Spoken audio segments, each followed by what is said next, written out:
it's not a matter of I'm me, and then there's the planet outside of me, and then there's the cosmos. It's all one. That's what oneness means.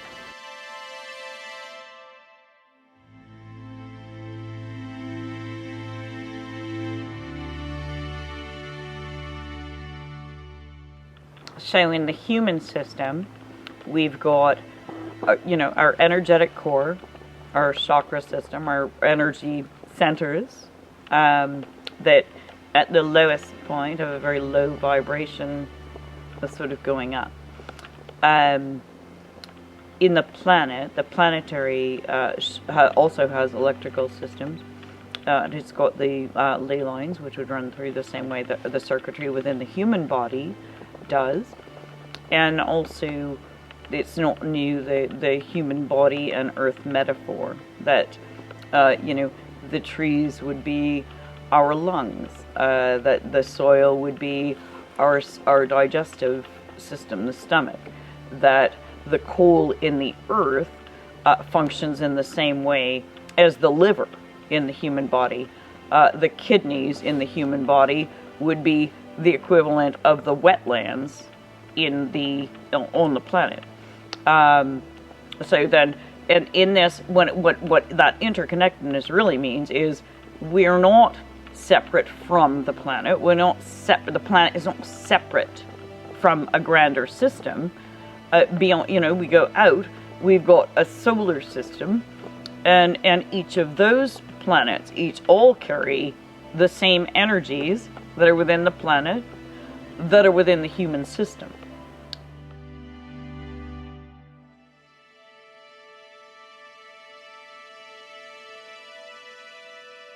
So on the human, the root chakra, the very base one, which again is, so that's safety, security, protection, stability. When that's out of balance, me will get my breath will come up. I go into fight or flight. I'm in a defensive mode, which is going to get my focus outward, and I'm going to be I'm kind of panicked, trying to regain safety, establish my own safety.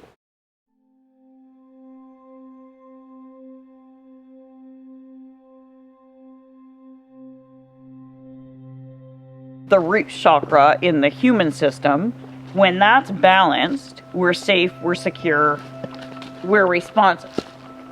When it's imbalanced, it's going to put us into a defensive space where we're going to be reactive, aggressive, because we're trying to defend ourselves.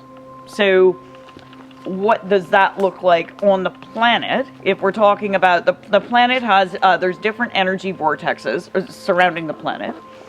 And each of those energy vortexes on the planet can also be seen the same way we would observe it in the human system. So, for example, the root chakra on the planet would be Mount Shasta in the U.S. And so that if we just sort of look in a societal way, in a political way, and all the rest of it, throughout the ages, the more that area has become out of balance, right? There's this feedback loop. It's produced kind of this overall energy of, it will be very, because it's about base survival, it will get very singular, very self-oriented, as opposed to collective, right? Because I'm trying to survive. So I'll take out, or I'll try and establish some sort of domination or something. And I tend to, we do all sorts of things from a defensive mode because we are fearing perhaps it brings in there's not enough for everybody, right? Yeah, for me to survive, if I'm not feeling safe and secure, I will, maybe I'll hoard, maybe I'll overeat, maybe I'll overconsume, maybe I'll do these things. And then if I look back then, take that into the Mount Shasta area, that will be expressed in different ways through the sort of parceling and control and that sort of stuff. Well, yeah, I guess there's no mystery how that's being expressed right now.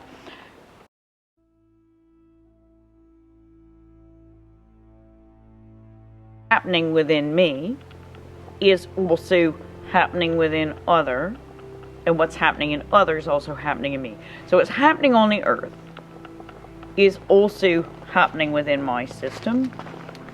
There's the correlation between the wetlands of the planet, where they're located, would also be, so in the human system, that's the kidneys. So this is what I mean. So when you look at the destruction of the wetlands, and then you look at the global statistics on the development of kidney disease and related issues to that, they're on par. They're sort of happening at the same time, which is what I mean by it's not this and this and this and that. It's sort of this constant feedback loop. And so when you look at the planetary changes, that's also been going on within the human system. So there's been changes to the electromagnetic, like this human resonance has been kind of like, and planetary alignments and whatnot within us. That's also going on. That's going on within the ego and the true self, kind of those energies kind of coming into emergence. And also the imbalance that's noticed in the planet, again, on the planet, that would be, you know, it could be Western Hemisphere, Eastern Hemisphere countries, feminine energy on the East, masculine energy on the West. It's time to reunify those.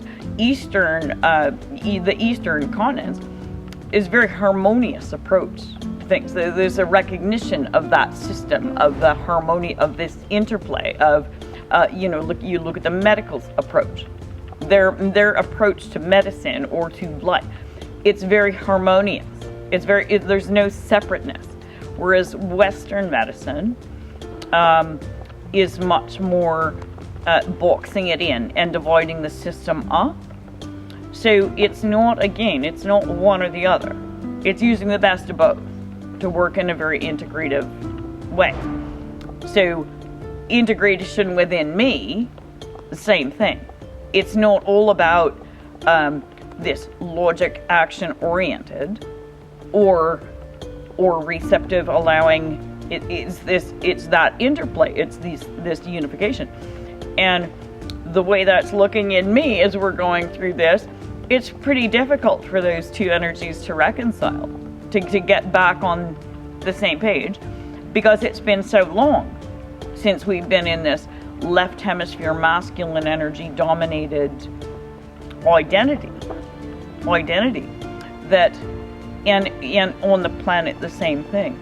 It's been so long since we've been dividing things up on the planet, considering things independent of one another, and that it's not working. We they've all come to this breaking point where that reconciliation is not just a good idea. It's essential and very simple.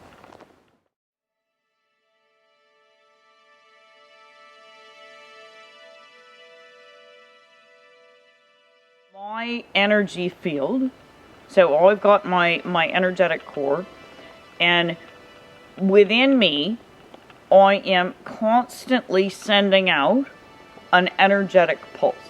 That's going to be somewhat that's going to reflect the state of the nation within me, my emotional state, the nature of my thoughts, and the higher vibration, again, will go out this way. Each individual is doing this. That my energy field and that communication and interplay with your energy field will have an effect on your system, in your system kind of flowing out this way.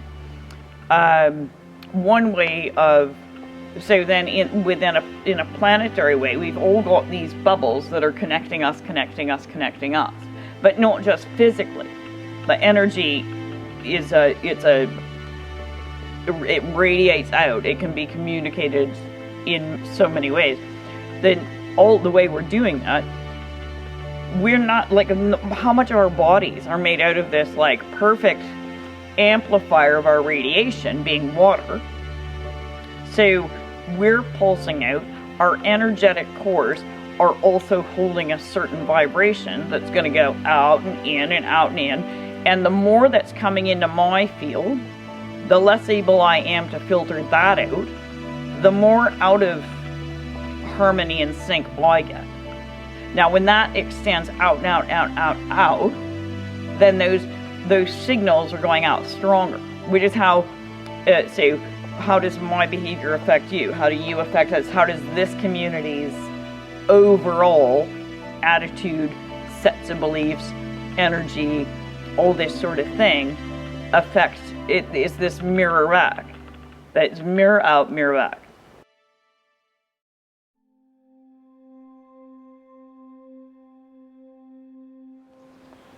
So when it comes to, what would be required then to settle, to reset an imbalanced root chakra?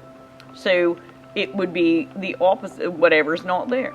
If I'm feeling scared and insecure, unsafe, unprotected,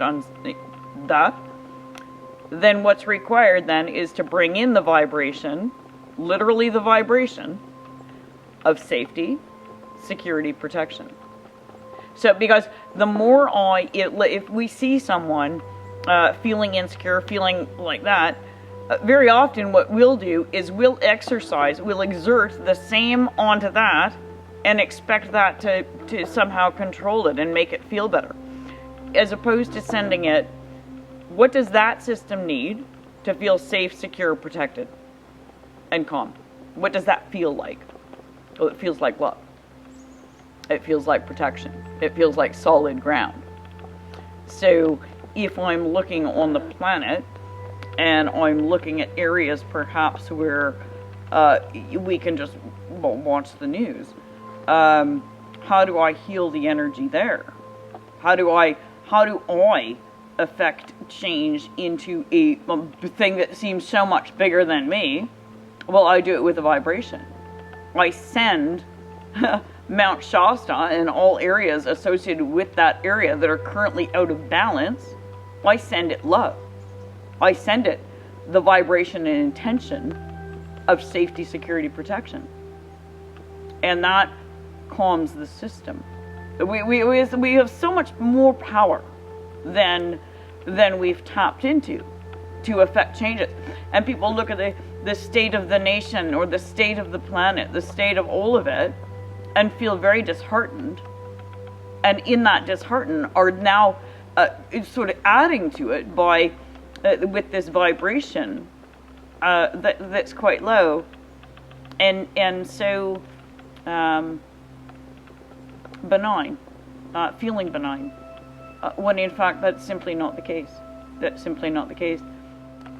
Number one, if we can come back and find that unification within ourselves first, to understand ourselves as this complete system, as a planet, to understand ourselves as a planet, and perhaps take things less personally.